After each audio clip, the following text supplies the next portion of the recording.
کاش میرے دوستوں، آج 2 دن پہلے میں نے ایک واقعہ پڑھا. ابن جوزی رحمۃ اللہ علیہ کی کتاب ہے عیون الحکایات. ابن جوزی رحمۃ اللہ علیہ پڑھنے جیسی کتاب ہے. جو لوگ بیان کرتے ہیں میں ان کو کہتا ہوں کہ ضرور پڑھو وہ کتاب. اس کا نام ہے عیون الحکایات. اس میں ایک عجیب واقعہ پڑھا، یعنی عورتوں کی فکر والا واقعہ. ہوا کیا، ایک صحابی جن کا نام ہے، آپ نے شاید نام سنا ہوگا نہیں سنا ہوگا، حضرت سعید ابن حزیم. کیا نام ہے؟ حضرت سعید. بس اتنا یاد رکھو، حضرت سعید. ان کے ابا کا نام ہے حزیم. حضرت عمر رضی اللہ تعالیٰ عنہ نے ان کو شام کا گورنر بنایا. شام ملک شام کا پریزیڈنٹ. کون؟ حضرت. پورے 1 سال کے بعد حضرت عمر گئے. حضرت عمر خود گئے. کہاں گئے؟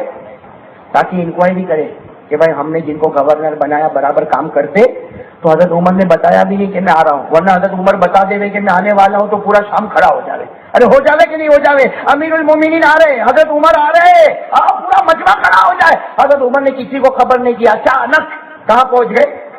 شام. اور وہ جو امیر تھے نا، کون؟ حضرت سعید ابن حسین. ان کو بھی نہیں بتایا، سیدھے مسجد میں گئے اور پبلک کو جمع کر دیا. سب کو کہا ان کو مت خبر کرنا، پبلک کو جمع کرو. جب ساری پبلک پوری جنتا جمع ہو گئی شام کی بڑی مسجد میں، حضرت عمر نے فرمایا 1 سال ہو گیا میں نے حضرت سعید کو آپ کا گورنر بنایا، کوئی کمپلینٹ، کوئی شکایت؟ لوگوں نے 4 شکایت کر دی. کتنی شکایت کر دی؟ کیا شکایت کی معلوم؟ پہلی شکایت یہ کی کہ صبح میں دربار لگتا ہے بہت صبح میں، یہ اپنے دربار میں بہت دیر سے آتے ہیں. جیسے آج کے زمانے میں کہوں کہ صبح دربار کھل جاتا ہے، کورٹ کچہری کھلتی ہے 8 بجے اور یہ آتے ہیں 10 بجے. تو پہلی شکایت تو یہ کہ دن میں دیر. دوسری کوئی شکایت؟ دوسری شکایت یہ ہے کہ دن میں ہم جو بھی معاملات دیتے اس کا فیصلہ سناتے، رات کو جاتے تو ہماری بات بھی نہیں سنتے. رات کو ہماری بات، حالانکہ گورنر ہے ہمارے، رات کو ہماری بات نہیں سنتے. کتنی باتیں ہو گئی، کتنی باتیں ہو گئی. پھر تیسری بات کیا کہی کہ یہ مہینے میں 1 دن چھٹی کر دیتے، آتے ہی نہیں. ہمارے یہاں تو چھٹی چلتی نا سنڈے یا فرائیڈے، وہاں چھٹی نہیں کی. کہا یہ مہینے میں 1 دن چھٹی کرتے، یعنی مہینے میں 1 دن یہ آتے ہی نہیں ہے. یہ جو کورٹ کچہری دربار لگا ہے اس میں آتے نہیں ہے. کتنی کمپلین ہو گئی. اور چوتھی کمپلین کا کبھی کبھی ہمارے ساتھ بیٹھے رہتے، باتیں کرتے کرتے بے ہوش ہو جاتے. کہا یہ 4 کمپلین ہے. اور سب نے مل کے کیا کہا، عمر یہ 4 کمپلین کا جواب ملے تو ان کو یہاں رکھو، نہیں تو واپس لے کے جاؤ. کن کو؟ حضرت صحابی ہے، بوڑھے آدمی ہے، صحابی ہے. حضرت عمر نے پورے مجمع کے بیچ میں ان کو بلایا. کہا بلاؤ اب سعید کو بلاؤ. اب جب حضرت سعید آئے اور جب مسجد میں داخل ہوئے، او عمر امیر المومنین، یہ تو ہم تو ان کے انڈر میں کام کرتے. آئے قریب میں آ گئے، پھٹے پھٹے کپڑے پہنے تھے. حضرت عمر نے کہا 1 سال سے میں نے تم کو امیر بنایا. بولو کتنے سال سے؟ لیکن یہ پوری جنتا تمہاری 4 کمپلین کرتی ہے، اس کا جواب دو. سب سے پہلا جواب یہ کہ دیر میں کیوں آتے ہو صبح میں. بھائی یہی کمپلین تھی نا، یعنی سارے کورٹ کچہری میں صبح 8 بجے آ جاوے اور تم 2 گھنٹہ لیٹ آؤ. کیا جواب دیا میرے دوستوں، کیا جواب دیا؟ کہا میری بیوی لنگڑی لولی ہے، میری بیوی کا ہاتھ بھی کام نہیں کرتا، پاؤں بھی کام نہیں کرتا. کھانا میں پکاتا ہوں، میرا بھی پکاتا ہوں، بیوی کا بھی پکاتا ہوں، بچوں کا بھی پکاتا ہوں. اور کہا عمر امیر المومنین دیر اس لیے ہوتی ہے کہ کھانا پکنے کے بعد بیوی کو کھلاتا ہوں، میں کھاتا ہوں، اور جو ابھی کھا لیا پھر سیدھا عشاء کے بعد جا کے کھانا پکاتا ہوں. بات سمجھ میں آئی کہ نہیں؟ کہا اس لیے مجھے دیر ہوتی ہے. اگر میری طرف سے کوئی غلطی ہے تو آپ بتائیں. حضرت عمر نے کہا کوئی غلطی نہیں. ارے بولو کوئی غلطی. لیکن حضرت عمر نے کہا دوسری بات ہے، رات کو آپ کسی کی فریاد نہیں سنتے، دن میں فریاد سنتے ہو، رات کو کیوں نہیں سنتے؟ وہ حضرت سعید ابن حسین نے آسمان کی طرف دیکھ کر کہا اللہ عمر کو کیا جواب دوں؟ میں نے تقسیم کر دیا، دن مخلوق کے واسطے ہے، رات خالق کے واسطے ہے. دن میں مخلوق کے فیصلے کرتا ہوں، رات کو اس کے سامنے روتا ہوں. اگر رات کو بھی نہیں روؤں گا تو کب اس کے سامنے ہاتھ اٹھاؤں گا؟ حضرت عمر نے کہا سب تھا، بالکل صحیح کام ہے، بالکل صحیح کام. اب سننا، تیسری شکایت کیا تھی؟ مہینے میں 1 دن کی چھٹی. حضرت سعید کے بارے میں حضرت عمر نے بڑے جلال سے کہا ہم مدینے میں کوئی چھٹی وٹی نہیں رکھتے، تم مہینے میں 1 دن چھٹی کائے کو رکھتے ہو؟ حضرت سعید نے کہا یہ راز بھی کھولنا پڑے گا. کہاں کھولنا ہوگا؟ کہا میرے پاس ایک ہی جوڑ کپڑا ہے، ایک ہی جوڑ کپڑا ہے، وہی مہینے میں 1 دن دھونے رکھتا ہوں اور کونے میں چھپ جاتا ہوں. جب کپڑا دھوئے جاتا سوکھ جاتا وہی کپڑا واپس پہن لیتا ہوں. اور وہ دن میں پورے گھر کی صفائی کرتا, میری بیوی کے ہاتھ نہیں چلتے, پاؤں نہیں چلتے, پورے گھر کی صفائی میں کرتا ہوں. ایک جوڑ کپڑا دھوتا ہوں, وہ سوکھتا ہے تو پہنتا ہوں, اس لیے پورا دن میں لوگوں کے سامنے نہیں آ سکتا. یہ بات سمجھ میں آ گئی؟ کتنی باتیں ہو گئی؟ 3. چوتھی بات, حضرت عمر تو رو پڑے, تینوں بات میں رو پڑے. کہا تم بے ہوش کیوں ہو جاتے ہو؟ بھائی یہی کمپلین تھی نا, بات کرتے کرتے بے ہوش ہو جاتے. کتنا کہا, بے ہوش ہو گئے, اسی وقت بے ہوش ہو گئے. جب ہوش میں لائے گئے, حضرت عمر نے پوچھا معاف کرنا, بے ہوش کیوں ہو جاتے ہو؟ کب بے ہوش اس لیے ہو جاتا ہوں کہ حضرت خبیب کو جب کافروں نے گھیرا تھا, حضرت خبیب کو جب کافروں نے گھیرا تھا اور حضرت خبیب کو بہت برے طریقے سے مارا تھا. یہ کہہ رہے حضرت سعید کہہ رہے ایک زمانہ گزر گیا, حضرت خبیب کو لوگوں نے گھیرے میں ڈالا تھا اور بہت برا مارا تھا, ایسا مارا تھا وَيَقْطَعُونَ جَسَدًا تِلْوَ الْقِطْعَ. حدیث پاک میں لکھا حضرت خبیب کو ایسا مارا, پہلے ناک کو کاٹ دیا, پھر آنکھوں کو پھوڑ دیا, پھر کان کو کاٹ دیا. یہ سعید کہتے اس وقت مارنے والوں میں بھی تھا. کہتے مارنے والوں میں بھی تھا. کبھی کبھی خیال آتا ہے کہ خبیب قیامت میں مجھے پکڑ لے گا تو میں کیا کروں گا. خبیب کو مارنے والوں میں جب کان کاٹا جا رہا تھا, ہاتھ کاٹے جا رہے تھے, آنکھوں کو پھوڑا جا رہا تھا, اور یہ کہتے ہیں حضرت خبیب کو اس وقت پوچھا گیا تھا کہ اگر تمہارا جو حال کیا ہے محمد کا حال ایسا کرے تو کیا ہوگا. حضرت خبیب کا ہاتھ کٹ گیا تھا, کان کٹ گئے تھے, لیکن حضرت خبیب نے یہ جملہ کہا تھا, ارے تم میرے ٹکڑے ٹکڑے کر دو, لیکن میرے نبی کے پاؤں میں کانٹا بھی چبھے گا وہ مجھے گوارا نہیں ہوگا. وہ حضرت سعید کہتے اس وقت میں تھا, مارنے والوں میں تھا. کبھی کبھی خبیب یاد آتے ہیں تو بے ہوش ہو جاتا ہوں. بتاؤ, چاروں باتوں کا جواب مل گیا؟ مل گیا نا. میں بتاتا ہوں عورتوں کی شان. حالانکہ عورت کا ہاتھ کام نہیں کرتا ہے, ان کی بیوی لنگڑی ہے, لولی ہے, کام نہیں کرتا. حضرت عمر اتنے خوش ہو گئے چاروں جواب سے, حضرت عمر کے آنکھوں میں آنسو آ گئے کہ تو نے چاروں جوابات دے کر حضرت عمر کے دل کو کھول دیا ہے. حضرت عمر نے فوراً آرڈر دیا 1000 دینار ان کو پہنچا دو. 1000, میں نے ابھی کچھ دن پہلے اس کا ویلیویشن نکالا. 1000 دینار کا آج کے زمانے میں 30 لاکھ روپے ہوتے. کتنے؟ 30 لاکھ. حضرت عمر نے کہا ان کو دے دو تاکہ یہ ان کی بیوی ان کے بچے سکون سے رہے. لے لیا. بولو کیا لے لیا؟ ارے کوئی بھی لے لے, میرے جیسا ہوئے تو بھی لے لے. آپ ہوئے لے لے کہ نہیں لے لے؟ کیسا میرا منہ دیکھتے ہو آپ لوگ؟ آپ نہیں لے تو میرے کو دے دو. لے لے کہ نہیں؟ انہوں نے 30 لاکھ روپئے, 1000 دینار 30 لاکھ روپے دے دیا. وہ حضرت کیا نام تھا حضرت سعید. لے کر جب لے کر گئے, گھر میں گئے, اپنی بیوی سے پوری بات بتائی. تو ہوتا نا آدمی گھر میں بیوی کو بتاتا ہے, اور ہم لوگ تو جب تک بیوی کو بولے نہیں وہاں تک ہم کو کھانا ہجم نہیں ہوتا ہے.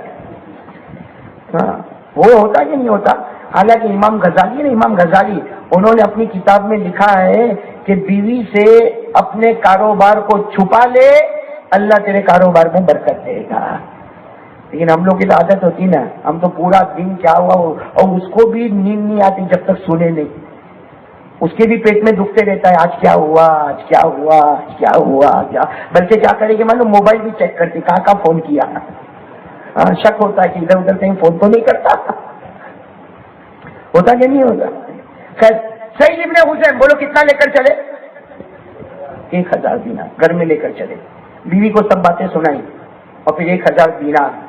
او ہو, اللہ کی ولیہ تھی, لولی تھی, لنگڑی تھی, چلائی, زور سے چلائی, یہ کیا لے کر آئے؟ ارے 1000 دینار 30 لاکھ روپیہ آج کے زمانے کا, چلے گا اپنا گھر. کیا کہا معلوم؟ روتے روتے کیا کہا, میں تو سمجھتی تھی اپنا گھر خدا کے بھروسے چلتا ہے, آج سے عمر کے بھروسے چلے گا. کیا روئی ہوگی وہ عورت, ایسی روئی ہوگی, حالانکہ بیچاری کے ہاتھ نہیں پاؤں نہیں ہے. رو کر کہا, اپنے شوہر سے کہا, آج تک ہمارا گھر جوں کی روٹی پر چلا اور خدا کے بھروسے پر چلا. تم امیر المومنین ہے, تمہارے پاس ایک جوڑ کپڑا ہے, میرے پاس ایک جوڑ کپڑا ہے, خدا کے بھروسے پر گھر چلا. اب سے عمر کے بھروسے گھر چلے گا, اور میں عمر کے بھروسے سے اگر گھر چلا جاؤ میرے کو طلاق دے دو, میں چلی جاؤں گی یہاں سے. وہ حضرت سعید واپس لے کر چلے. کتنے؟ حضرت عمر وہیں بیٹھے تھے. کہا امیر المومنین ایک بات کہو. کہا کیا؟ کہ واپس لے دو.